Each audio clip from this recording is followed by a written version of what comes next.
No, good. It's actually good morning. It's good afternoon. Let's say like that. We are at the model of Jerusalem from the Second Temple time.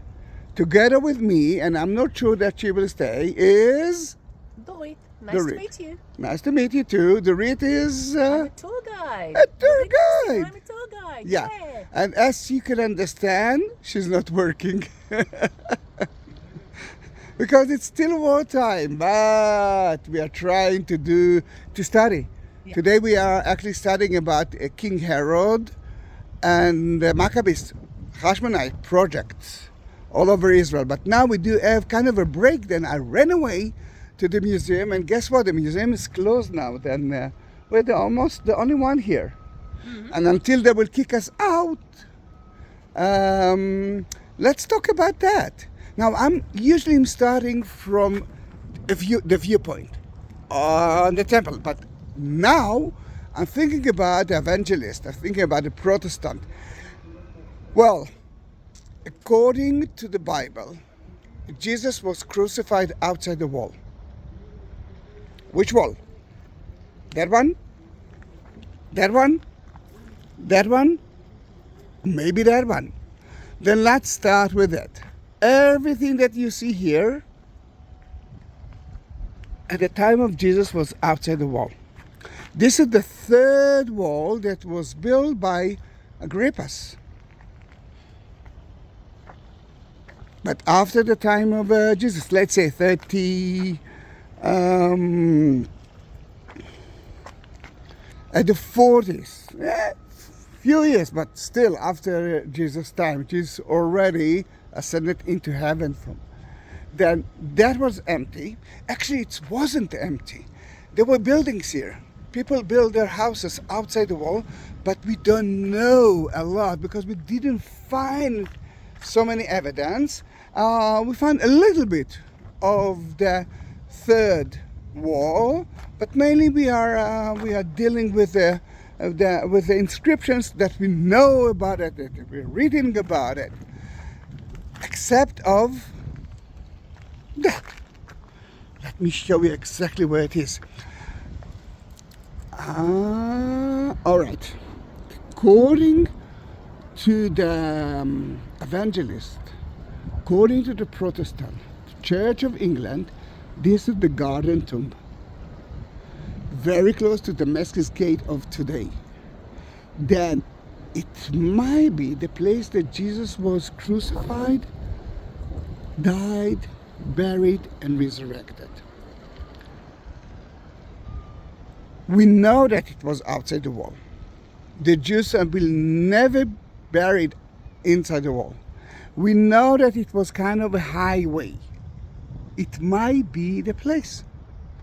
It might be, until now, Damascus Gate area and the central bus station of the East Jerusalem of the Arabs is next to the Garden Tomb. It's still a crowded place. Then if the Romans wanted to tell us what not to do, that can be the place. The idea of the Romans when they crucified someone is to tell the others, don't do that. If you do the same thing that he did, that's what will happen to you. Just for the information, we do have the Church of the Holy Sepulchre, and according to that model, the Church of the Holy Sepulchre was outside the wall as well. All right, let me just point with my finger. Da-da-dam. This is the Golgotha according to the Church of the Holy Sepulchre, and this is the Golgotha, the skull hill, according to the evangelist, the Protestant. According to the Catholic, that is where Jesus was judged by Pontius Pilate. This is the Antonia. The Antonia was a Roman fortress that was built by King Herod to watch, to know, to control the things that happen in the temple, which is behind it. Then according to the Catholic and actually the Orthodox as well, that is the place that Pontius Pilate judged Jesus. For the evangelist, it's a little bit different. Let's walk a little bit to the place of Dorit, and I will show you another option of it.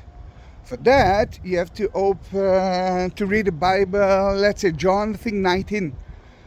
And I don't have the book here in front of me, the Bible. It's not with me now.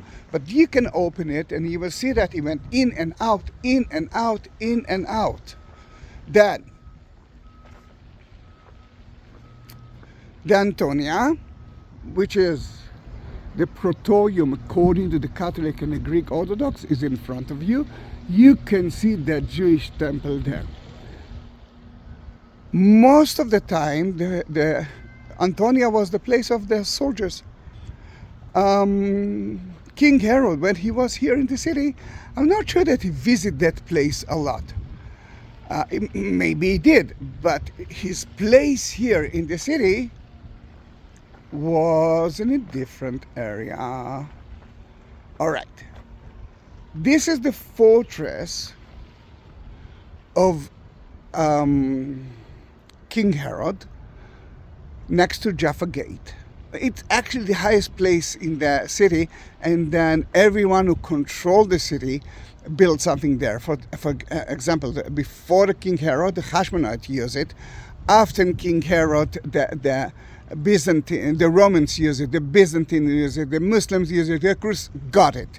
Then in that case, this is Jaffa Gate, and three of those towers were built by King Herod. One for his wife, one for his friend, one for his brother. Oh, guess who is with us now? The little team is back. Don't you know? It surprised me. Then Finish taking pictures Yeah. for my next project. Yeah, because we are virtual tour. trying to survive in a way. Then in that case, next to his fortress, he built his palace. This is the palace. Now think about that, and that is the evangelist way of thinking. Why Pontius Pilate, who used the same palace of King Herod, and by the way, his main palace was in Caesarea, but he came to here because he knew that Passover, it's a place with so many people. So many people is equal to so many problems, then it's better to control it from the palace. Pontius Pilate wasn't a lovely guy. The Jews didn't like him. If he went to judge Jesus, he had to go all the way through the city to the Antonia. Why?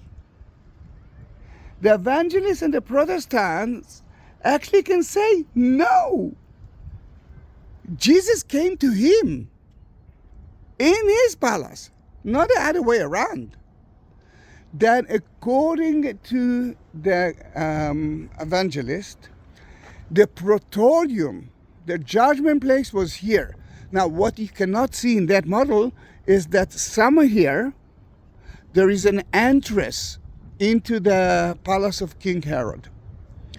And that might be the Golgotha, the place that he was judged, Jesus. And you can see that beautifully. Now, I do have at least 3 different videos that I prepared about that. I will add a link to the video. Then you might see it. And by the way, I'm adding a lot of links. And from time to time, you will see somewhere here. I'm trying, yeah. It will pop up, and you will see the link. Push the button, and you will be able to see so many others videos that connected to our story. Then it might be that is the place that Jesus was judged by Pontius Pilate. True or not? We are not sure, but it sounds good. Then, in that case, judgment's place the first option. The second option is the Antonia. And we do have 2 crucifixion places. Both of them are outside the wall. One of them is the Church of the Holy Sepulchre, which is that small Golgotha hill that used to be outside the city. The other one, you already saw it, the Skull Hill, which is, it's right there. What do you think? I mean, do you have your, no, not like that. What I believe is that you have to visit those 2 places, the Garden Tomb, the Church of the Holy Sepulchre, the Antonia, and the Palace of King Herod. Meditate, pray, and choose one of those places. For me, it's not so important, because the idea is that it was here in Jerusalem, he was crucified here, and he ascended into heaven from Mount of Olives, which is more or less there, and he promised us to come again to Jerusalem. Then in that case, that was 11 minutes of where Jesus was judged by Pontius Pilate and the place that he was crucified. We do have 2 places. I have so many videos that tells us the story, that actually we are visiting the story of the Garden Tomb. We actually visiting the Church of the Holy Sepulchre. You know that I'm addicted to those 2 places. And the last thing that left for you to do is to subscribe to my channel and pray for Israel. Dorit, thank you very much. Thank you, Tzachi. That was very interesting. Oh yeah, enjoy your project. And if you reached 12 minutes, just write a comment with the number 12, and I will bless each one of you. And write as many comments as you can, because I have nothing else to do. Bye bye.